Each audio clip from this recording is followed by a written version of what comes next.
والتفت الساق بالساق إلى ربك يومئذ المساق. Bismillahirrahmanirrahim. Alhamdulillah wassalatu wassalamu ala Rasulillah wa ala alihi wa ashabihi wa mawalah, amma ba'd. Sekarang kita masuk pada pembahasan baru, ikhwan. Kita selesai dari mubtada dan khabar, pembahasan yang menyempurnakannya. Yang biasa dikenal dengan an-nawasih. An-nawasih yaitu apa? Jamak dari nasikhun. Yang dimaksud dengan nawasih, yang dimaksud adalah apa? Yang menghapuskan hukum mubtada dan khabar. Maksudnya nawasihul mubtada wal khabar. Nawasih dalam bahasa Arab itu ada 3 macam. Kana wa akhwatuha, yarhamukallah. Kemudian inna wa akhwatuha,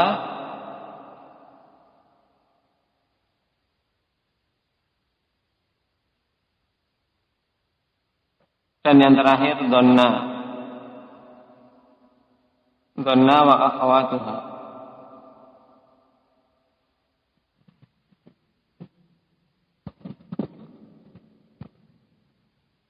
Dari ketiga jenis nawasih ini masuknya berarti apa? Masuk ke mubtada dan khabar, ya.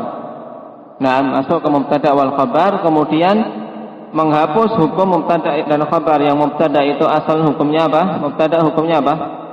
Marfu. Khabar hukumnya apa? Muhammad. Marfu juga. Ketika kemasukan nasikh ini, kemasukan yang menghapus hukumnya, maka akan berubah menjadi hukum baru. Ya, menjadi hukum baru.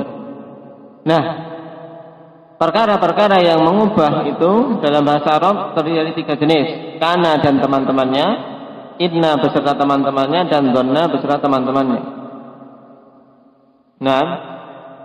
Untuk ketiga jenis ini, yang masuk dalam kategori marfu'at sebenarnya cuman berapa? 2, ikhwan. Ini masuk marfu'at. Pembahasan marfu'at, yaitu yang mana yang marfu'?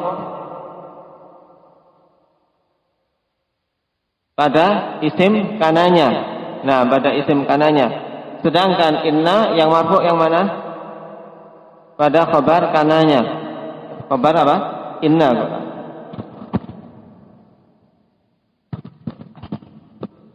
Kemudian untuk dhanna masuk tidak dia pada marfu'at?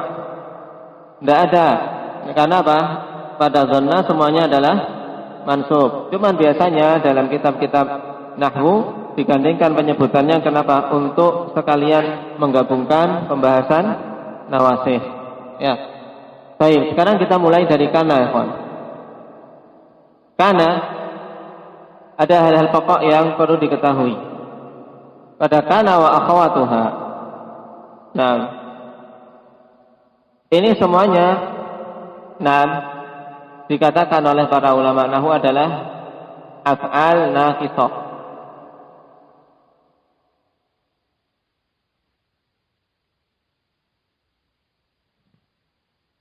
Af'al naqisah. Apa itu maksud af'al naqisah? Fi'il-fi'il yang kurang.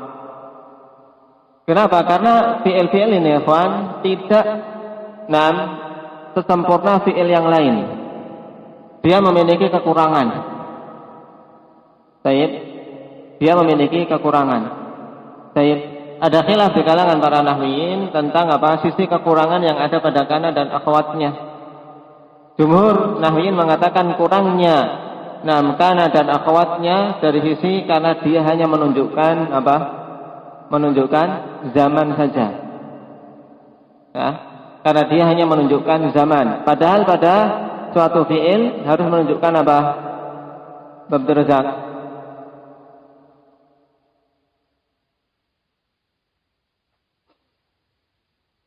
Itu menunjukkan suatu kejadian dan hubungan dengan zaman, ya tidak? Namun tatkala fi'il tersebut hanya menunjukkan pada zaman saja, maka akhirnya dinamakan af'al naqisah. Ini sebagian pendapat. Pendapat yang lain yang dipilih oleh Ibnu Malik, karena apa? Karena dia tidak cukup dengan apa? Dengan marfu'nya saja. Ini dua pendapat yang masyhur.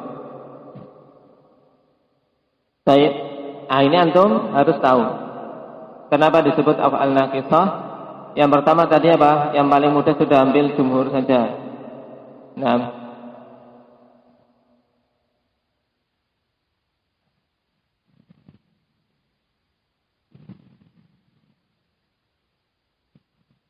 li'annaha tadullu 'ala az-zamani faqat.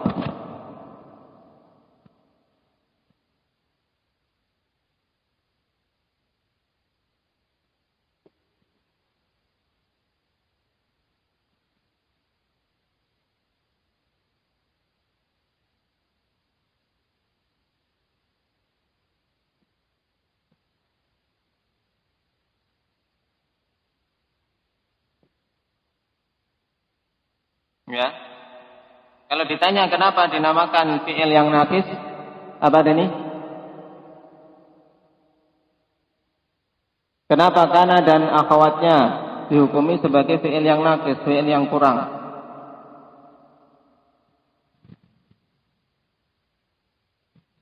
Karena dia hanya bisa menunjukkan zaman saja. Sedangkan fi'il yang tam itu fi'il yang sempurna. Dia menunjukkan atas apa? Az-zaman dan al-hadath. Ini fi'il tam. Ya. Fi'il tam itu menunjukkan zaman dan hadath. Zaman itu adalah waktu. Nah, hadath itu kejadian. Contohnya misalnya zahaba. Sekarang zahaba. Ini fi'il tam atau naqis? Anda perhatikan zahaba telah pergi, berarti menunjukkan zaman madhi, ya kan? Yuk pergi suatu kejadian, ya kan? Kejadiannya az-zahab, kepergian seseorang. Paham? Tapi kalau kana, tidak, dia hanya menunjukkan waktu lampau. Amsa menunjukkan sesuatu yang terjadi pada waktu sore. Ya, adha menunjukkan sesuatu yang terjadi pada waktu duha. Itu menurut jumhur. Paham? Ini sisi dinamakan naqis, dinamakan kurang. Cuman juga ada sisi lain akhwan yang memang ini juga bagus untuk dipahami sehingga kita nalar dengan hal ini. Dikatakan oleh Ibnu Malik, kenapa dinamakan af'al naqisah? Li'annaha la taktafi bi marfu'iha.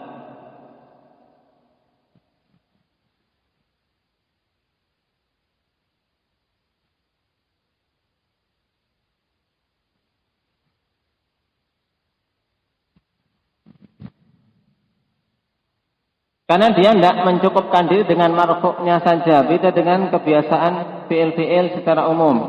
Sekarang perhatikan untuk menalari, ya, untuk bisa paham yang dimaksud Ibnu Malik. Sekalian belajar sampai alfiah tidak apa-apa.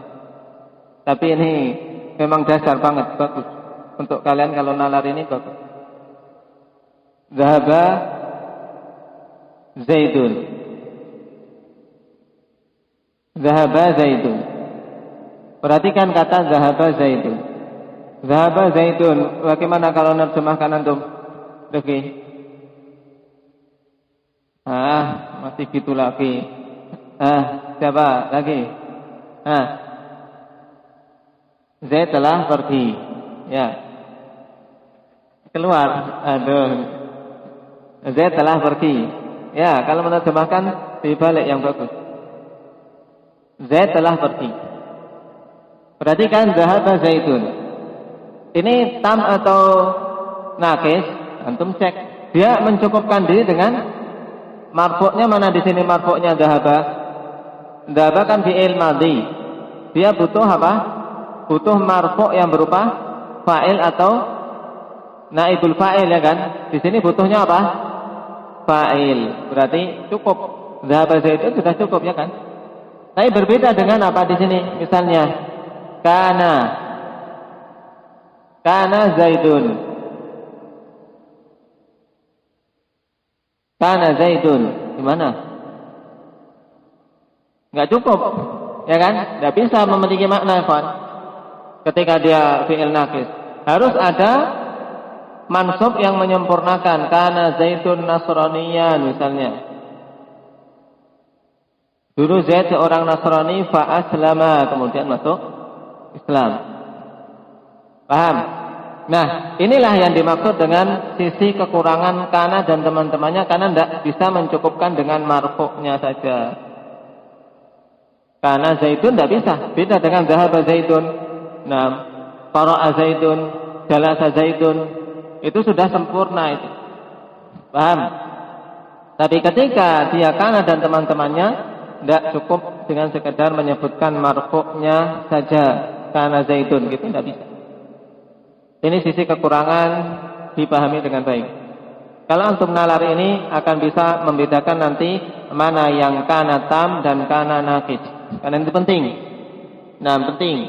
Nah, ketika dapat suatu kalimat ada kana di situ, antum harus bisa berpikir ini kananya tam atau naqis.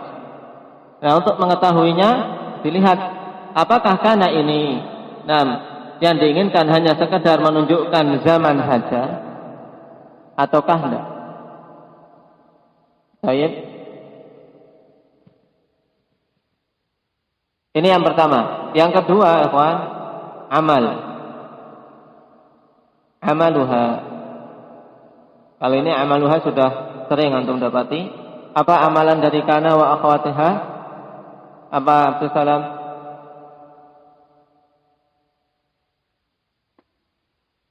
Tarfa'ul isma wa tansibul khabar. Naam. Ini amalan ini harus mungkin ini. Jangan sampai lupa. Tarfa'ul isma wa tansibul khabar.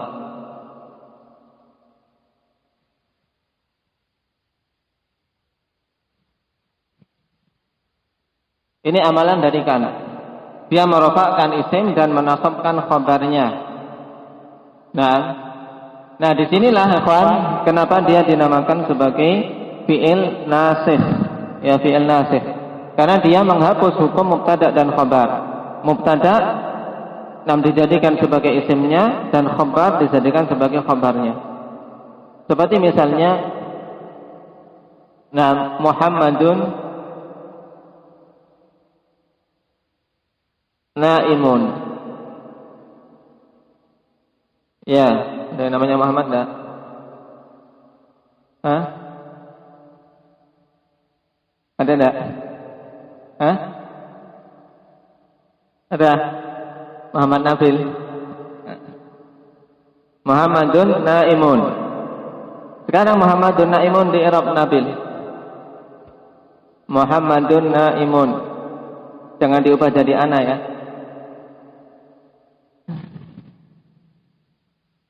Mubtada marfu'un bi fil ibtida, terus tayyib, ahsanta, terus khabarun mubtada'i marfu'un bi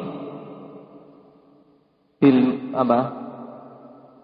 Kalau khabar itu marfu'un bi bil mubtada.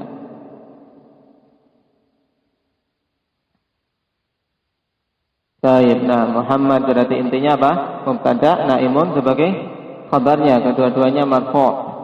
Sekarang ikhwan, ketika kemasukan kana dimasukkan itu. Ya, kana Muhammadun naimun. Nah, ini tidak bisa. Dia ketika kemasukan karena akan mengubah susunan ini. Nah, yang tadinya ini sebagai apa? Sebagai mubtada, sekarang berubah menjadi isim kana. Menjadi isim kana. Nah, ismu kana. Yang tadinya sebagai khabar mubtada, sekarang menjadi khabar kana. Nah, ya, khabarnya kana. Berarti ketika dia jadi khobar kana, dia harus diubah sesuai apa aturannya kana. Maka diubah jadi apa Khalid di sini? Naimun. Menjadi apa Umam? Naiman. Ya, kana Muhammadun naiman. Nah, kenapa disebut nasih? Karena mengubah hukum ini. Ya, walaupun Muhammadun ikhwan. Muhammadun sekarang kan enggak diubah hukumnya. Gimana ini Abu Abdillah? Muhammadun bukankah hukumnya tetap dia marfu'? Awalnya Muhammadun naimun. Ketika kemasukan kana tetap kana Muhammadun. Ya, Muhammadun tetap ya kan? Nah, sekarang kenapa kok disebut juga nasih itu? Hukumnya diubah juga. Padahal kelihatannya tetap Muhammadun tetap Muhammadun.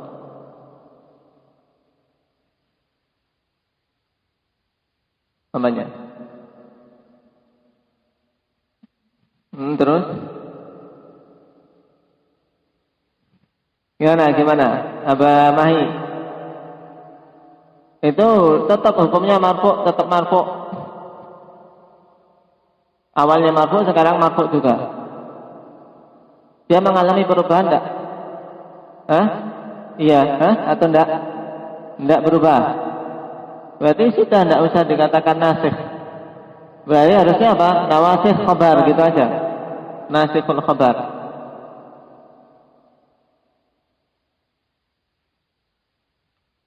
Penunjukannya.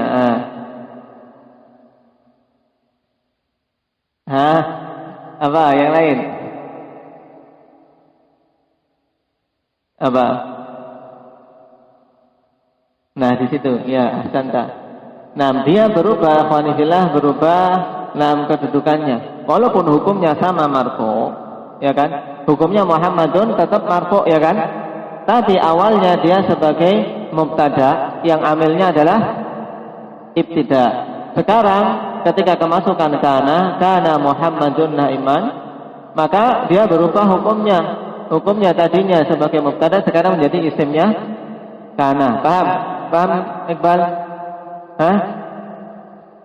Ininya yang mantap. Ya, jangan ragu-ragu. Ya, sekarang menjadi isimnya kana. Kemudian juga berubah apa? Berubah amilnya. Amil yang merofakkan Muhammad siapa? Kana. Paham? Kalau awalnya Muhammadun naimun, yang merofakkan Muhammad apa tadi? Ibtida. Ketika telah kemasukan kana, yang merofakkan Muhammad adalah kana. Paham? Jadi amil yang merofakkan Muhammad adalah kana. Sekarang amil yang menasabkan naim apa? Ketika ditanya amil kok yang menjadi naiman, amilnya apa? Dafa kabir. Kana juga, ya. Jadi dua-duanya yang apa berfungsi adalah kana. Paham di sini? Ini berhubungan dengan kana paling dasar itu, Pak. Kenapa disebut sebagai fi'il naqis? Kemudian apa? Kenapa dia disebut nasih? Nah, kemudian jam berapa? Jumlahnya, Pak. Jumlah dari kana wa akhwatuha. Ini insyaallah sudah sering antum ambil di pelajaran sebelumnya. Nah, jumlah kana wa akhwatuha ini harus dihafal. Nah, semuanya berapa? Kana wa akhwatuha semuanya 13. Ya. Semuanya 13, antum dilengkapi di catatannya, yaitu apa? Kana, asbaha, adha, amsa, dhalla, bata, sara, kemudian laisa, mazala, ma bariha, ma fati'a, man fakka, ma dama. Ya, nanti dicatat, ditambahkan jumlah 13 itu. Nah, dari ke-13, nah, amil ini, ikhwan, semuanya berupa apa?